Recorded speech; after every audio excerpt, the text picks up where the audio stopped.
Hello friends, स्वागत है आपका एक बार फिर से आपके अपने लीगल चैनल सोच पर प्रहार में। मैं हूं एडवोकेट सनी शर्मा। दोस्तों, मेंटेनेंस के केस में आज के समय पे कोई भी रिलीफ मिलना बहुत बड़ी बात है, क्योंकि कोई रिलीफ जनरली मिलता ही नहीं।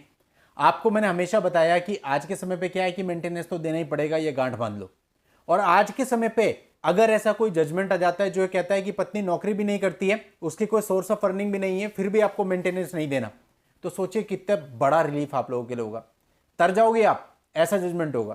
तो आज की इस वीडियो में आपको मैं ऐसा ही जजमेंट बताने वाला हूं, जहां पर पत्नी नौकरी तो नहीं करती थी, लेकिन बाकी के आधारों पर उसकी मेंटेनेंस पिटीशन को रद्द कर दिया गया, कोई मेंटेनेंस उसको नहीं दिया गया। दोस्तों, इस प्रकार के जजमेंट आपके लिए संजीवनी का काम कर सकते हैं।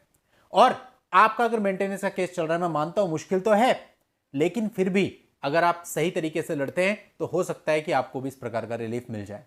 तो आज की इस वीडियो में एक ऐसे ही जजमेंट आपको बताने वाला हूं जहां लड़की की कोई इनकम नहीं थी, लेकिन बाकी सभी फैक्टर्स के आधार पर उसका भरण पोषण बंद कर दिया गया।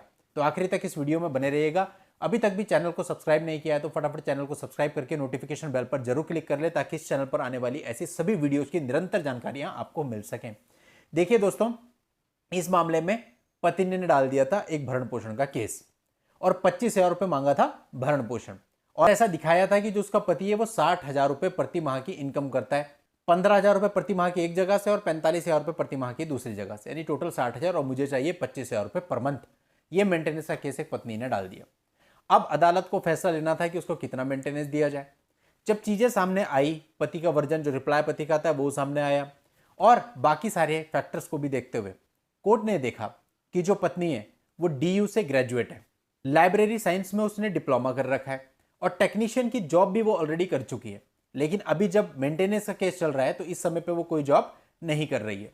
अब ऐसे में जब पत्नी से पूछा गया तो वो ये नहीं बता पाई कि वो अब क्यों जॉब नहीं कर रही है, अब कौन सा कारण ऐसा आ गया, अब किसने रोका हुआ है। अभी भी वो जॉब करने के लिए पूरे तरीके से आजाद है, लेकिन वो अपनी इच्छा से, स्वयं की इच्छा से, आउट ऑफ द चॉइस घर पर बैठी है, कोई जॉब नहीं कर रही। इस मामले में जो पत्नी है वो पति से कई ज्यादा पढ़ी लिखी है, और वो स्वयं किसी भी नौकरी की कोई तलाश नहीं कर रही है, कोई नौकरी नहीं कर रही है। कोर्ट ने माना कि ऐसे में वो पति से गुजारा भत्ता यानी कि मेंटेनेंस मांगने की अधिकारिणी नहीं है। कानून किसी से यह अपेक्षा नहीं करता है कि कुछ लोग अपने फायदे के लिए कानूनी प्रावधान लागू करवाने के लिए लड़ाई लड़ते रहें। और इन सारी टिप्पणियों के साथ पत्नी का जो मेंटेनेंस का केस था वो कर दिया गया खारिज।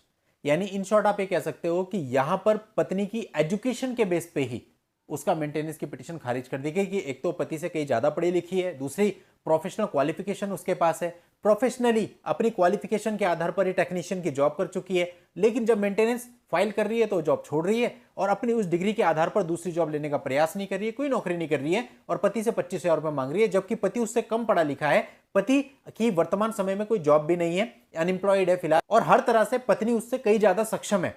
तो ऐसे में उसको क्यों गुजारा भत्ता दिया जाए। ठीक है, आज के समय पे एक पैटर्न चल रहा है, लेकिन उसके बावजूद भी एक्सेप्शनल जजमेंट आ जाते हैं, एक्सेप्शनल केस हो जाते हैं।